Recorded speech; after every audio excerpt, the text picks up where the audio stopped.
So, ayun na nga. Good morning, guys. Kanina pa ako gising alas 4:30. Ang problema mo, natatamad akong pumangon. Alas 7 na yata ng umaga. Alas 8 ay papasok na naman. Kailangan na uli mag-duty sa ating barangay. Dahil baka mayroon na namang kumuha ng maaga ng mga certification at school supplies. So, kailangan ng bumangon para mag-ligo-ligo. Ligo-ligo. 4:30 bumangon ako sa kwarto, bumaba lang ako sa sala, dito ako naghiga-higa. So, ayun. Ligo time na, dahil pa ang oras na rin naman. Ayan o, mag-alas 7 na. Di pa nakakapag-almusal. Ano kayo makain? May kanin nga pala sa barangay. Maisangag na lang yun. Tsaka dadaling ko yung sinaing na tulingan. Salamat kay Susan Pelbera sa nagbigay ng sinaing na tulingan. Piprito namin yun mamaya para partner na partner sa sinangag. Bye. Ligo na muna ako. Mamaya tayo uli magkita-kita ha, guys. Please follow my FB. Okay? May reels. Panoorin nyo lahat aking video. Para malaking tulong po kayo sa akin sa pag-earn ko. Salamat! Good morning, guys! Ayan, basa na yung buhok ko. Katatapos ko lang maligo. So, nakatopless pa rin. And then, syempre, wala talagang saplot. Dahil ako lang naman mag-isa dito sa bahay. So, ako pala naman mag-isa gising. So, ayan. Kita niyo sa... Ayun, oh. Diba? Censored. Oh. So, pagbibihis lang ako, tapos maya-maya, papasok na din para makapagluto ng almusal sa barangay. Yung sabi ko nga, tulingan na sinaing, ipiprito namin. Tapos yung may kanin dun, alam ko na natira kahapon. Sasangag namin yun. So, ayan. So, flower vase on the corner. Wait lang, magbibis lang ako, guys. Wait lang. So, bis na rin short. Nakakachan ko. Kailangan talaga mag-diet. Diet pag may time. Pero konti na naman po kinakain ko.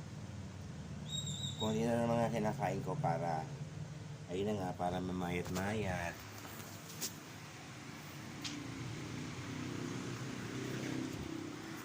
So, yan nga palang kortina ko. Nilagay ko po yan January. So, ano ilang 6 na buwan na. Nakakatamad po kasi magpalit. Sa December na ako magpapalit para diretso Christmas decor na. Lalagay ko dyan yung namin, kortina namin pang Christmas. Pang Christmas na. Pati yan, yung pillowcase, yung seat cover. Tapos dito sa corner na to, diyan ko nilalagay laging Christmas tree. 7 feet kasi yon. Muntik na umabot sa muntik na umabot dyan sa kisame. Oo, konti na lang allowance. Sabi nila, pag nagpalit ka daw ng Christmas tree, kailangan daw pataas ang pataas, dito kailangan bumaba. So, kung sakaling maluma yung Christmas tree ko, hindi ako pwedeng bumili ng maliit. Kailangan yung mas malaki pa doon, or else ganun kalaki. Pag halimbawa nasira at naluma na, ganun daw po yun. So ayun guys, maaga tayo ngayon sa barangay, alas 8, dito na tayo ngayon. Hindi pwedeng malate dahil yung ating kasamahan na maagang pumapasok ay may nilakad ngayon. So kailangan maagang pumasok today. So, ito nga pala yung kanin sinasabi ko sa inyo kainina na tira namin kahapon, isasangag ko ito. Ayan. So, bago ko gawin yan, syempre, ito pa, papakita ko sa inyo. Ito yung sinasabi ko sa inyo na tulingan, yung sinaing na tulingan, guys, na masarap. Ayaw pa magbukas. Ayan, oh. Oh. Diba? Ipiprito ko ngayon to para mas masarap, bagay na bagay sa sinangag, diba? Pero bago natin gawin yan, dahil wala pa kaming tubig, sarado pa yung gripo, ay yung ating metro, baba muna tayo at bubuksan ko ang metro. So, kita tayo mamaya, guys.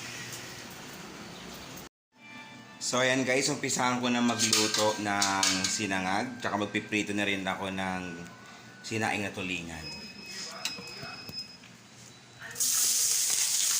So, ito. Hirap mag-vlog pag mag-isa lang, no? Walang tagahawak. So, ayan, nilagay ko na yung ating bawang. Kinuntihan ko lang yung mantika, guys. Kinuntihan ko lang yung mantika kasi pag maraming mantika yung sinangag, pag kumain ako, ina-acid ako. Minsan, ilang araw bago mawala. Kaya, konting mantika lang nilagay ko. Tapos, ito naman yung para sa ating prito. Ayan. So, lagay na rin natin tong kanin. Gana na binalandra. O, yan. Ganyan lang. Mix-mix lang. Mekos-mekos lang, oh. Mekos-mekos, mekos-mekos. Oh. Diba? Ganun lang, guys. Kaya naman maglagay tayo ng tulengan. Dami pala itong binigay sa akin. So, ayan na. 4 ang nilagay ko. At ito naman, mekos-mekos natin. Laksan na natin ang apoy para mabilis maluto ang sinangag. Tayo na natin maluto. So, ayan, luto na yung sinangag. Pati yung ating last na prito na yan. So, ayan. Tapos nyan, kakain na po ako. Wala akong kasabay ngayon. So, ayan guys, nakapaglinis na ako. Ayan. Pati sa lababo, nakapaghugas na. Ayan, hugas na. So, ayan. So, malinis na ang ating, pati ang CR, namap ko na din, nabuhusan ko na. Tapos, ayan, may tubig tayo extra. Ito yung sinangag natin. So, ito, meron din ako pinapakulo ang sambong. Yan po yung ating inumin maghapon para sa ating kidney cleansing. At syempre, nakapaggayat na rin ako para mamaya merienda naming hapon. Ito po, pansit bihon. Ayan, may repolyo. At syempre, ito yung ulam na pinirito ko. O, ayan. Ang bango-bango niya, nakala nyo ba? Sobrang sarap. So, ayan ang ating ulam. May meriendahin mamaya. O, so, ang gagawin ko na lang ngayon ay iintayin ito na kumulo at kakain na. See ya! So guys, kain tayo. Ito na yon, isang isda. Tapos meron tayong sausawan na suka na may sili, na may bawang, at ito sa ating sinangag. So tara, kain tayo.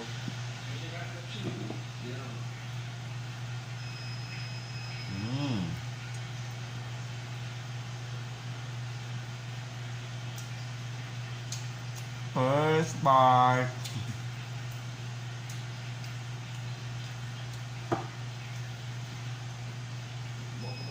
Ang sarap guys.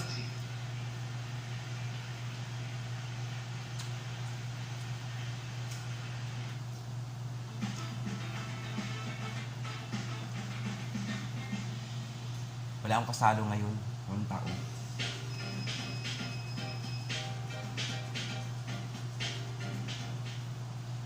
Lagi nang stress, di ba matulog? Iho, ako si Tatay Tay, ang agay, ang powerhouse of the body. And restlessness. Grabe, the best ang dami, sarap. Find out if you're a CRISPR liver damage. Take the test now. Yung liver, kumusta? Sabi mo kasi, Mawat, huwag ako namalo sa kulungan eh, di ba? Wala naman kasi nangyayari. Sarap. Grabe, ang sarap ng yung combination ng sinangag tsaka ng tulingang sinaing tas pinirito mo. Grabe. Ibang klase. Hala, sarap pa ng sausawa mo suka.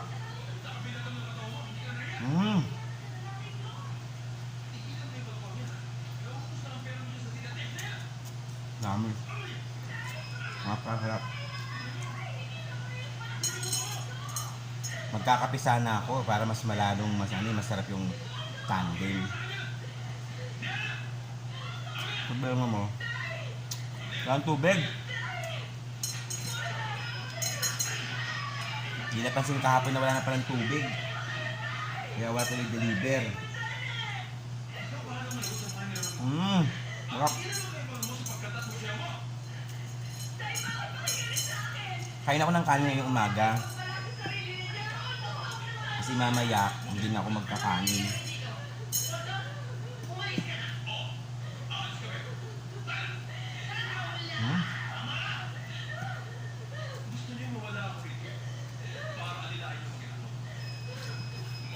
Kapag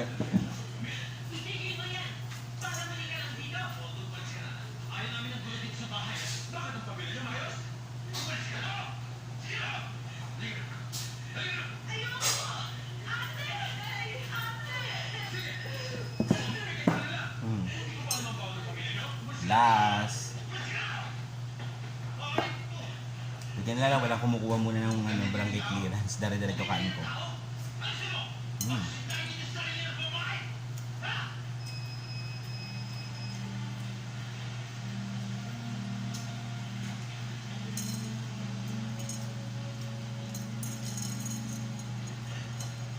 Tama na. Tama na. Alam ko kung talikuran ng pagsasayaw. Ay, naku. Yan ang oras ng gagawin. Sundin mo ang hilig mo sapagkat yan lamang ang magbibigay sa iyo ng ganap na katuparan.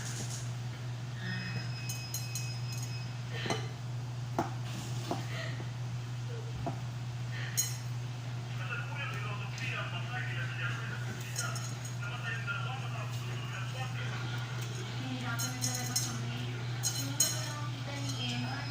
Kasi lang naman kasi yung kinikita niya sa Labor Federation. Kahit na ba magtinda-tinda ako, ikaw lang naman yun. Huwag ka na lang mahiyang tanggapin ito.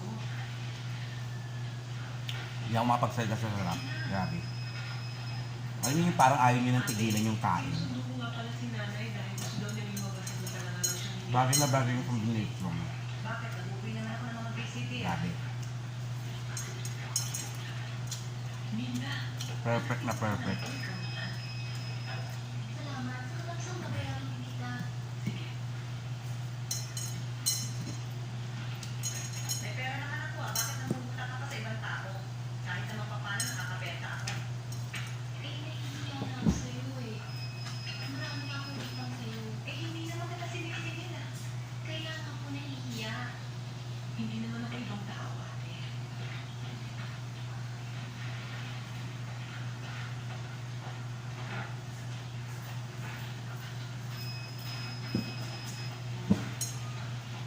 Kulang pa ng itlog at kagano.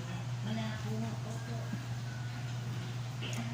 Dumating na yung tubig na deliver. Ate, sandali. Tupis ka. Ang nag-aalak. Nasaan na ba ako sa tubig? Ano mo na-expect mo, Oo. ate? Lapitan kita sa lamang bagay. Ang nalaman So, pumirma lang ako doon sa tubig. Katunayan na nag-deliver ng tubig. Diba ako? So, yun lang guys. Busog na ako, oh. Siguro last 2 bites na lang to. Hindi na ako nakapagkape. Late na dumating yung tubig, eh. So, magiinumin na lang talaga ako. So, yun. Bye-bye, guys. So, guys, kain tayo. Ito na yon, isang isda. Tapos, meron tayong sausawan na suka na may sili, na may bawang, at ito sa ating sinangag. So, tara, kain tayo.